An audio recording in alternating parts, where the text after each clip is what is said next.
the first thing we're gonna do to kind of get Manndroid here comfortable with our weirdness is to talk about our gaming virginities.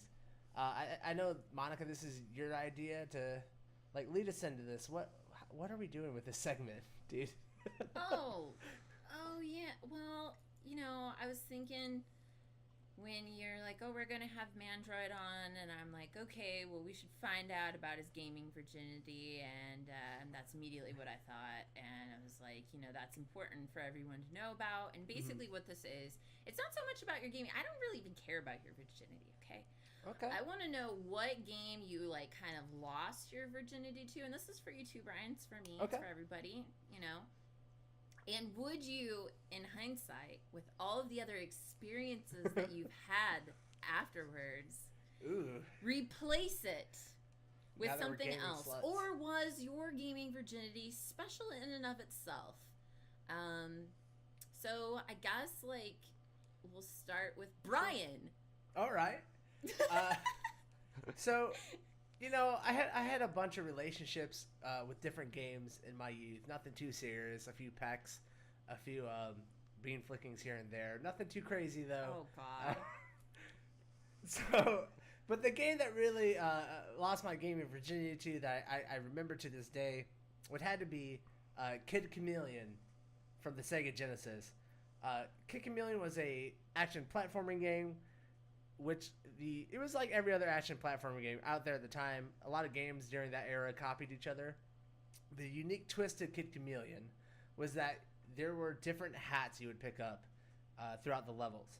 And the hat you would pick up would change the type of character you played as. So you start the level as a ninja, playing through the level with a ninja hat on, and then you'd pick up a knight helmet. And all of a sudden you'd be a knight with different abilities and a whole different skill set. And that's how you play the game. And I love this game. I think fondly of it. Anytime everyone brings it up, oh, what was your first real game? I am more than excited to talk about Kid Chameleon with them. But it's just, I don't know. There's been things afterwards that I wish would have been my first. And I think the game that I really wish took my gaming virginity, the game that really, as Bonnie Ray would say, rocked me like a man, was Dark Age of Camelot. It was my first MMO experience. The amount of hours I put into the amount of broken relationships caused from Dark Age of Camelot are countless. I don't have a high school life because instead of going to prom or fulfilling my obligation to the date I had at homecoming, instead I went and I played Dark Age of Camelot. That game was the big hype in MMOs right now are RVR and PvP. The first game to really bring that to to really hype that up was Dark Age of Camelot. It was all about action. It was all about putting yourself against other people and seeing who's better. There was a ton of teamwork in it, so it really taught me about group things. Sounds kinky. It is a little kinky. There's a lot of spells, a lot of staffs. Some gnomes if you're into that type of stuff. So Dark Age of Camelot for me would be the game that I wish I could go back, and that would be my first because what a gentleman of a game. Oh yeah. God. All right, man. Is that how we do the segment? Is that Yeah, okay. Totally. I loved it. Okay. I think, and I'm surprised too. I'm wondering if I'm going to hold off on what I was about to say. All right. Manndroid, what about you? Who or what did you lose your gaming virginity to? And this is kind of this is hard for me because I kind of regrew back my gaming hymen at some point, I think. Yes. I had older brothers, so the first actual game I played was probably Fishing Derby on a 2600. I have no recollection of other than a freaking shark going like this up to the top of the screen. Yeah. But I think the first game that really showed me how powerful it could be as an actual experience was when I got my first PC and we got the very first Wing Commander. Ooh. And a sound card. Before that, computers just did beeps and boops. You're Nintendo had some music and whatever, and that was cool. and everything was a platformer on Nintendo. But like Wing Commander was like there was a story, and you can go into freaking space, and you can shoot cats, and I hated cats when I was a kid. And the space cats, all right, they weren't really cats. I'm not the most dangerous a serial killer. Exactly. So yeah, like it had like twists and turns. It had a what it did that other games didn't do is actually had like a multi-flaring kind of mission structure where if you had a losing mission structure, the story arc wouldn't end. You just go down the shitty side of the story until you got to the end of the game, and it was a different, worse ending. Yeah. And we kind of take that for granted now because every game has different endings, but like it's still more linear now than it was in that game. Mm-hmm. So yeah, other than playing like I don't know, a lot of Frogger, Pac-Man. I think a game I would want to go back and like I wish was my first game was the very first Deus Ex, which came out in 2000. Which like that game just philosophically like it's like usually I'm not supposed to learn things from video games, but like sure I'm ashamed to say that a lot of how I understand like government and politics and stuff comes from like spending like 45 hours playing that game. Don't over be ashamed and over. of that. No. It's better than reading really. A book. It is. It is. It has moving pictures. But yeah, so Deus I Ex. guess that's my Deus Ex. I regrew my hymen, my gaming hymen. It reformed. The hard carapace shell it needed breaking. You're a reclaimed virgin.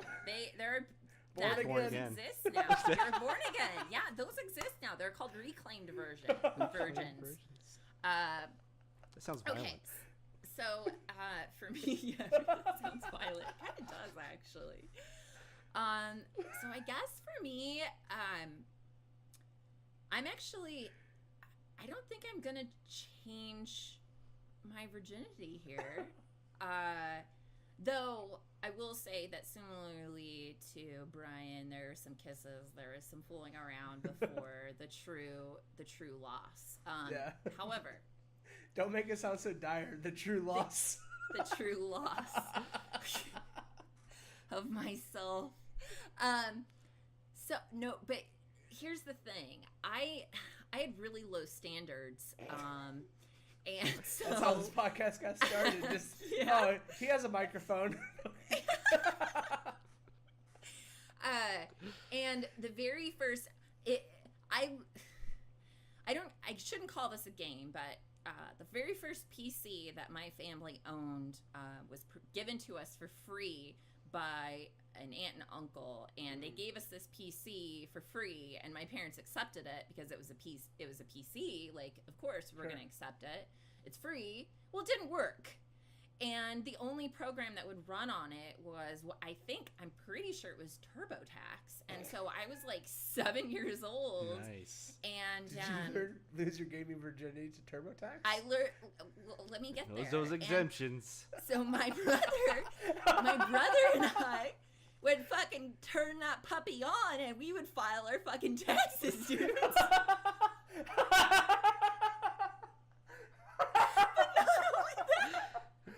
Like, Dad, I wish we would do this more than once a year. Oh no! Sorry. Not only that, we enjoyed it because we found a glitch in the software where if you filled it out incorrectly in a specific way, you could make an error pop up that said, "I am a rock." And as a small child, that was the best thing that could ever happen in a game like TurboTax. Good Lord. An error? I don't know if that was an error. I'm so sorry. That sounds a little premeditated. I am a rock. It does seem like it's a little premeditated. It's probably like some sort of code phrase for like Enron or something. I know. Right, I know. Dude, I didn't mean to blow your story. I didn't think you really lost your game of virginity to TurboTax, but of course you would. No. Of course you would. God damn But here's it. the thing. I would say that was one of my first kisses. Like, Okay, because that's, whatever. I think the game that I lost my gaming virginity to is really gonna be Myst. Ooh. And I loved that game. I have gone back and tried replaying it, you know, the enhanced versions and everything. Mm-hmm. But that game was creepy.